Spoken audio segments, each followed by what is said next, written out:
दोस्तों बहुत बहुत स्वागत करता हूं आप सभी का। संसद में किस पर चर्चा होनी चाहिए? दिल्ली में आतंकी हमला, प्रदूषण, गिरता रुपया, फ्लाइट की दिक्कत, रेलवे की महामारी। लेकिन आपको जानकर हैरानी होगी, संसद में चर्चा इन मुद्दों पर नहीं हो रही है। संसद में चर्चा हो रही है वंदे मातरम पर।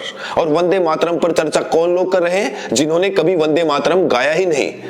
तो वो लोग आज देशभक्ति सिखा रहे हैं, जिन लोगों ने स्वतंत्रता आंदोलन में हिस्सा ही नहीं लिया। लेकिन इस बीच नेता विपक्ष राहुल गांधी ने चर्चा के रुख को नया मोड़ दे दिया है।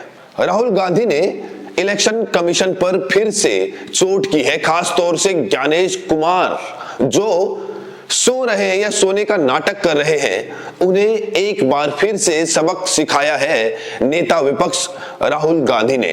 तो संसद में राहुल गांधी ने क्या कुछ कहा है, सबसे पहले आप ये देखिए। want to ask three questions first, which will make it very clear that the BJP is directing and using the election commission to damage India's democracy. The first question, why is it that the CJI was removed from the selection panel of the election commissioner?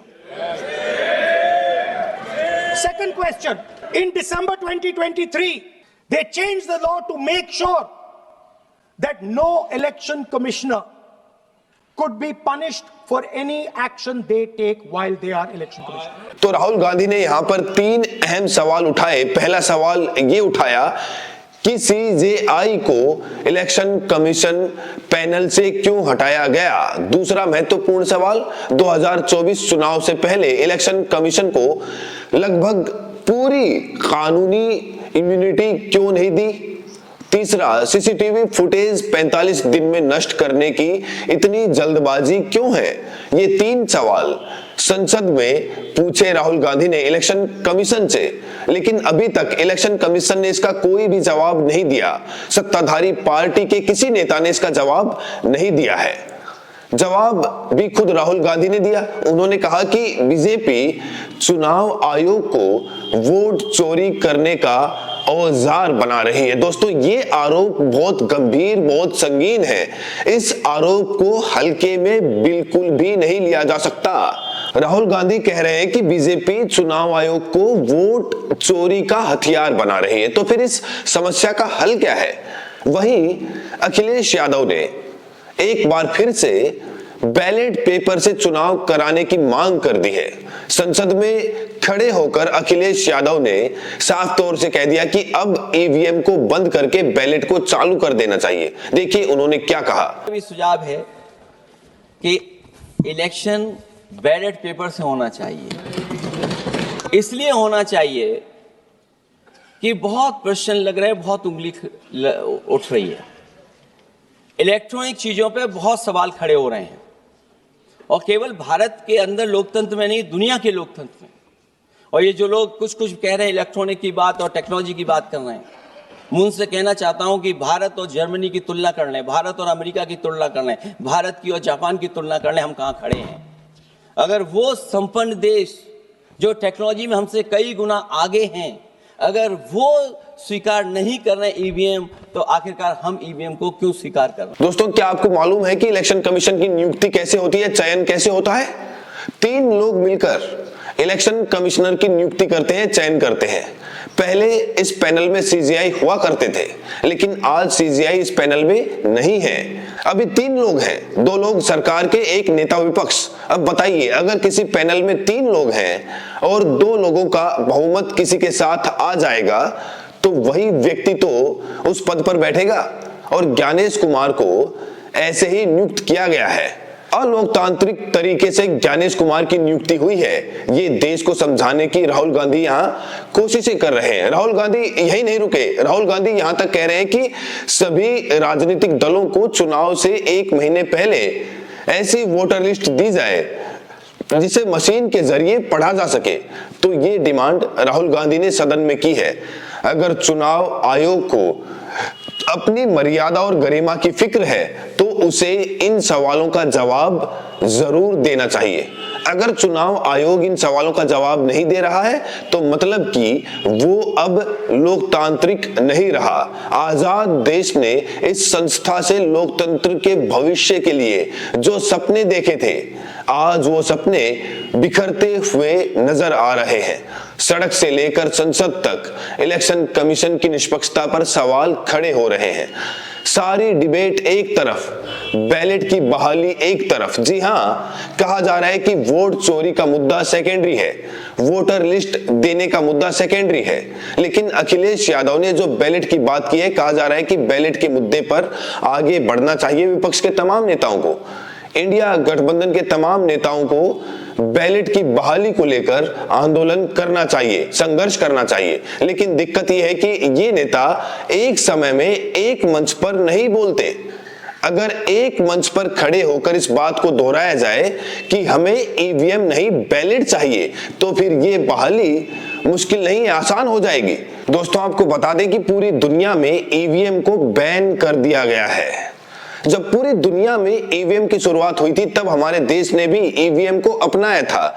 अब जब पूरी दुनिया ने उसका boycott कर दिया है तो फिर हमारे देश में ईवीएम से चुनाव क्यों होता है? देश की जनता जब इसे पसंद नहीं करती है, विपक्ष जब इसे नहीं पसंद कर रहा है, तो क्या सत्ताधारी पार्टी को बचाने के लिए, उसको फायदा पहुंचाने के लिए चुनाव आयोग वोट चोरी करवा रहा है? जैसा कि नेता विपक्ष राहुल गांधी सदन में खड़े होकर यह बात कह रहे हैं कि अब चुनाव आयोग से कोई उम्मीद मत करिए क्योंकि बीजेपी ने उसे वोट चोरी का हथियार बना लिया। अगर राहुल गांधी की बात में जरा भी सच्चाई है तो आपको यह मान लेना चाहिए कि लोकतंत्र अब इस देश में नहीं रहा। अब एक पार्टी अपने तरीके से इस देश को चला रही है। सत्ताधारी पार्टी के लोग जैसा चाह रहे हैं वैसा कर रहे हैं और ये दिख भी रहा है। एसआईआर देखिए आप किस तरीके से हो रहा है। एक महीने में एसआईआर करवाए जा रहे हैं। उत्तर प्रदेश में करीब 16 करोड़ वोटर हैं, एक महीने में एसआईआर करवाए जा रहे हैं। नतीजा क्या हुआ? जबरदस्त दबाव सामने आया बीएलओस पर, उनकी मौतें हो रही है, वो तनाव में है। जब बहुत हो हल्ला हुआ तब जाकर एक हफ्ते एसआईआर की प्रक्रिया बढ़ाई गई, लेकिन कहा जा रहा है कि एसआईआर की प्रक्रिया एक हफ्ते नहीं बल्कि 3 महीने तक बढ़ाई जानी चाहिए, तब जाकर सही तरीके से एसआईआर हो पाएगा। बड़ा सवाल यह है कि चुनाव आयोग क्या सांसदों को सदन में चर्चा करते हुए नहीं देख रहा है? क्या राहुल गांधी के भाषणों को चुनाव आयोग नहीं सुन रहा है? आखिर चुनाव आयोग विपक्ष के सवालों का जवाब क्यों नहीं दे रहा है? ये अपने आप में अहम और बड़ा प्रश्न है जो इस समय पूरा देश पूछ रहा है और पूरा देश यही कह रहा है कि भैया चुनाव तो बैलेट पेपर से हो जाए तो फिर निष्पक्ष चुनाव उसे माना जाएगा। तो अब जिस तरीके से एक सुर में विपक्ष के तमाम नेता बैलेट की बहाली की मांग कर रहे हैं, क्या कभी हमारे देश में बैलेट की बहाली हो पाएगी? और आपको यह भी बता दें कि जब भारतीय जनता पार्टी विपक्ष में थी तब वो भी ऐसे संघर्ष करती थी, कहती थी ईवीएम हटाओ, बैलेट पेपर चालू कराओ, वो भी यही कहती थी। लेकिन जब आज इस सत्ता में आ गई है तो वो ईवीएम का समर्थन कर रही है और जब भी चुनाव आयोग से सवाल पूछा जाता है तो भारतीय जनता पार्टी के नेता प्रेस कॉन्फ्रेंस करने लगते हैं। चुनाव आयोग अपनी जवाबदेही तय नहीं कर रहा है, अपनी जिम्मेदारी निभा ही नहीं रहा। इसीलिए लोग कह रहे हैं कि अब ज्ञानेश कुमार के खिलाफ कार्रवाई करनी चाहिए, ज्ञानेश कुमार को कोर्ट में घसीट चाहिए। लेकिन दोस्तों यहां भी पेच फंस गया है क्योंकि एक ऐसा कानून मोदी सरकार लेकर आई है कि आप चुनाव आयोग के खिलाफ क्रिमिनल केसेस ही कोर्ट में नहीं कर सकते। 2023 में कानून बना दिया गया, जैसे चुनाव आयुक्त की चयन की नियुक्ति का कानून बनाया गया, वैसे ही 2023 में कानून बना दिया गया कि इलेक्शन कमीशन के खिलाफ गुस्से में आकर कोई केस ना कर सके। तो चुनाव आयुक्त के खिलाफ कोई केस नहीं कर पाएगा तो फिर तो चुनाव आयुक्त बेलगाम हो जाएगा और ऐसा दिख भी रहा है। चुनाव आयोग को कुछ भी फर्क नहीं पड़ रहा है, वो मनमाने तरीके से जैसा चाहता है वैसा कर रहा है। एसआईआर उसका सबसे बड़ा एग्जाम्पल है और कहा तो ये भी जा रहा है कि ये एसआईआर नहीं, ये एनआरसी है। इसमें नागरिकता भी चेक की जा रही है लोगों की, वोटर्स की। तो देश की जनता जिस परेशानी से गुजर रही है, क्या चुनाव आयोग जनता की परेशानी को खत्म कर पाएगा? क्या चुनाव आयोग को विपक्ष के सवालों का जवाब नहीं देना चाहिए? और चुनाव आयोग अगर बैलेट की बहाली करने से डर क्यों रहा है? जब बैलेट की बहाली की बात आती है तो चुनाव आयोग कहता है कि ईवीएम से चुनाव जल्दी से होता है, तुरंत गति से मतदान होता है, नतीजे आते हैं। लेकिन ऐसा भी नहीं है। यहां भी गलत तर्क दे रहा है चुनाव आयोग। ज्ञानेश कुमार साहब यहां भी गलत तर्क दे रहे हैं। भाई ईवीएम से बहुत देरी से नतीजे आते हैं। काउंटिंग शुरू होती है 8 बजे, नतीजे आते हैं रात 8 बजे, 12 घंटे बाद नतीजे आते हैं। 4-4 महीने चुनाव होता रहता है। तो ऐसा मत बोलो कि ईवीएम से जल्दी से चुनाव होता है। तो अब पूरा देश एक सुर में कह रहा है कि भाई बैलेट की बहाली करो। अब देखते हैं चुनाव आयोग इस पर कब विचार करता है, कब बैलेट की बहाली करता है। बहरहाल दोस्तों, इस वीडियो में इतना ही। आपको क्या लगता है, क्या कभी हमारे देश में बैलेट की बहाली हो पाएगी? ये राष्ट्रीय प्रश्न मैं आपके सामने रख रहा हूं। आप लोग अपनी प्रतिक्रिया जरूर दें और साथ में ये भी बताएं कि आप ये वीडियो देश के किस कोने से देख रहे हैं। बहुत बहुत शुक्रिया।